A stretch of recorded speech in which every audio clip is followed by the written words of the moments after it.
pour te remonter un peu le moral, sache que le juge qui s'occupe de ton cas a décidé d'ouvrir une enquête sur Fabian.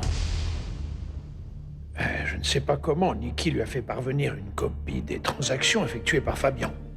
Le fait est que elle y a découvert des irrégularités. Elle veut tirer tout ça au clair. Ce sont les états financiers que Margarita t'a aidé à obtenir, non? Oui, c'est ça. Je ne crois pas que ça serve de preuve. Fabian a eu tout le temps dont il avait besoin pour justifier ses recettes. Ah, peut-être oui. Mais le plus important, c'est que nous ne sommes pas ceux qui ont jeté le trouble sur les affaires de Fabian. Tu comprends?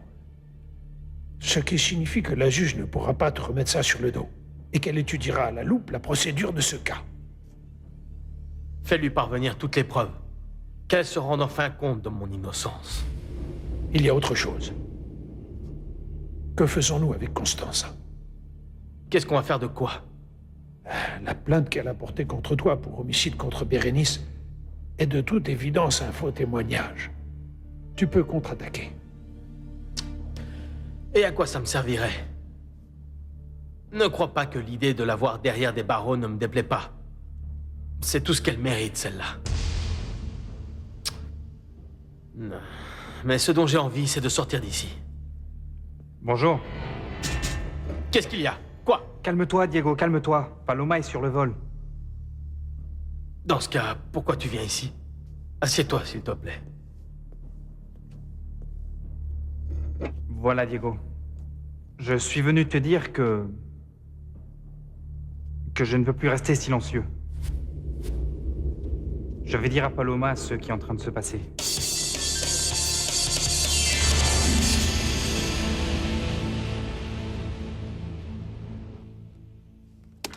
On vient de me confirmer au conseil qu'effectivement, Elena Olivares est rentrée à Londres. C'est ce que voulait Diego. L'éloigner du danger d'être relié à cette affaire. Et maintenant qu'elle est très loin de tout ça, qu'est-ce que Diego va faire? Se défendre, Comment? en cherchant des alliances, en trouvant de nouvelles preuves, et en se rétractant de toutes ses déclarations. Pour ça, il va avoir besoin de beaucoup de temps et ça ne nous convient pas. Nous avons besoin d'une décision du juge. Maintenant, un détail qui prouve la culpabilité de Diego pour pouvoir commencer à négocier avec la banque nord-américaine. Notre dernier recours, c'est de ramener Rafael Pérez, hein, et le présenter devant le juge. Rio de Janeiro. Roberto, je te rappelle juste pour t'informer qu'ici tout est prêt. Au plus tard demain dans la matinée, nous prenons le vol qui rentre à Mexico. Ça veut dire que Rafael Pérez a accepté la proposition qu'on lui a faite? Oui, c'est ça. Si nous maintenons cette protection quand il rentre à Mexico, il est prêt à témoigner contre Fabian Sanchez Zambrano. Alors, supposons que Rafael Pérez Gutiérrez vienne à Mexico. Sous quelles conditions il reviendrait? Il pourrait être arrêté. Ce serait l'idéal. Mais à vrai dire, je ne crois pas que... Et quoi? Écoute, pour qu'il soit traité ainsi, il faudrait qu'il ait déjà été condamné. Hier soir, mon père m'a dit une chose très sensée. Il y a un coupable à la Cafetalero. Diego. Nous en avons un dans la compagnie maritime, Quiros. Je ne comprends pas très bien. Tous nos mouvements sont beaucoup trop évidents, Maldonado. Non, je ne crois pas. La compagnie maritime à elle seule est un sac de nœuds. Les employés que Quiros a accusés sont en liberté. C'est pourquoi l'étape suivante pour la juge, ça va être la confrontation.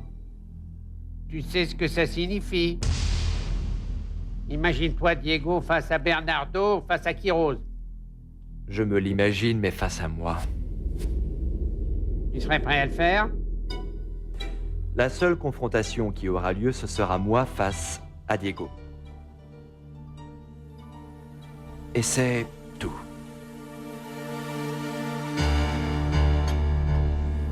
Diego, je ne savais pas de quoi il s'agissait. Si tu me l'avais dit, nous en aurions parlé et nous aurions planifié autre chose. Dis-moi. Pourquoi ce sacrifice, Diego? Pourquoi? Tu n'aurais pas fait pareil pour protéger Paloma. Si tu avais vu la douleur et toute la souffrance que tu as causée à Paloma, tu y aurais réfléchi à 2 fois. Laisse-moi continuer. Je vais te le dire clairement, je ne suis pas aussi courageux que toi. Je ne peux pas voir Paloma souffrir. Et je ne peux pas porter la responsabilité de tout ça seul. La seule chose que je te demande, c'est de te taire, Mariano. Mais pourquoi autant de cruauté de part et d'autre, Diego? Tu ne comprends pas, Mariano. Tu préfères la voir derrière les barreaux? C'est le risque qu'elle prend si elle reste à mes côtés. Oui, mais tu as décidé pour elle, Diego. Bon, alors, tu es avec moi?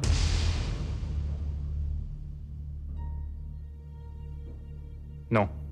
Pardonne-moi, pardon, mais je vais lui dire. Et ce n'est pas de l'égoïsme. C'est pour toi, Diego, et pour elle. Et pour moi, parce que c'est juste. Calme-toi, Mariano, s'il te plaît. Écoute, donne-moi un peu de temps. Laisse-moi faire mon possible pour sortir d'ici et ainsi aller la retrouver. Et avoir la possibilité de lui demander pardon. Libre de tout soupçon. Et si tu n'y arrives pas? Dans ce cas, tu pourras lui dire ce que tu voudras.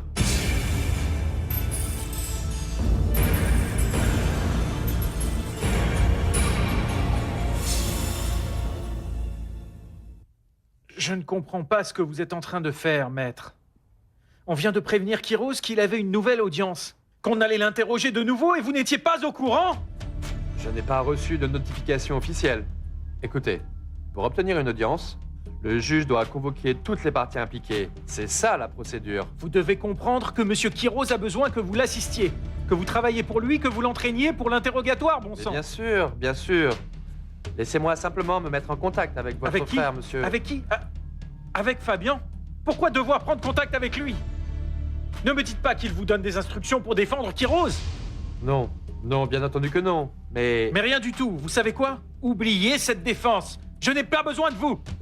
Je vais moi-même me trouver un avocat qui saura défendre mon assistant. Un avocat.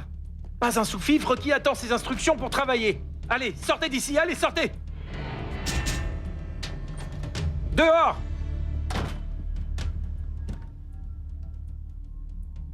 Où vais-je trouver quelqu'un qui ne soit pas le complice de Fabien?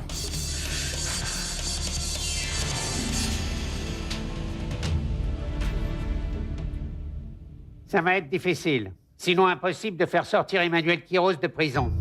et mon frère? Nous devons le convaincre de continuer à soutenir qu'il ignorait ce que faisait son assistant. Et nous pourrions le sortir du pays? Impossible. Nous repousserions le procès indéfiniment. Alors dis-moi une chose, donne-moi une possibilité, Maldonado. Charge Kiros au maximum. Si on ne peut pas sortir ce type de prison, nous n'avons qu'à l'y laisser moisir indéfiniment.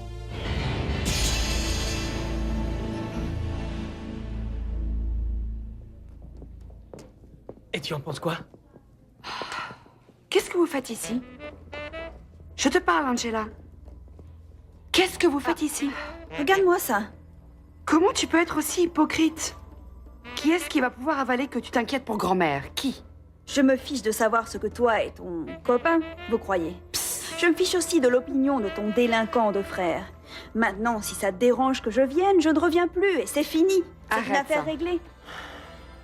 Il faudra juste que tu trouves une solution pour pouvoir payer les frais d'hospitalisation, parce que pour le moment, celui qui s'en charge, c'est Fabien. Visiblement, tu ne t'en es pas rendu compte, n'est-ce pas? Bien sûr, c'est évident. C'est tellement facile de parler fort pour dire que Fabien est un monstre, que nous autres, nous sommes des vipères. Mais à l'heure de payer les factures, quels sont ceux qui répondent présents? Parce que si on vous avait attendu, la pauvre Inès serait déjà morte. Il vaut mieux que tu arrêtes de vociférer et fais quelque chose pour compenser les frais que nous déboursons pour grand-mère. Reste ici quelque temps, et s'il se passe quelque chose, préviens-nous, s'il te plaît. Alors, comme ça, le petit Fabien a pris en charge les frais de grand-mère? Et on peut savoir avec quel argent? Celui qui lui vient des exportations fictives? Ou avec celui que lui a prêté sa maîtresse? Parce que bon, la vérité, c'est que moi, je mourrais de honte d'exhiber cet argent. Mais bon, tu te rends compte avec qui est-ce que nous parlons de honte? Avec les complices d'un délinquant. Quand Diego sera condamné, je te ferai ravaler chacune de tes paroles. Oui. Et ce jour-là, j'éprouverai un réel plaisir à te voir pleurer, espèce d'insolente. Désolée, mais ce jour-là ne viendra pas. Parce que si on venait à condamner Diego, la prochaine à être condamnée, ce sera moi. Parce que je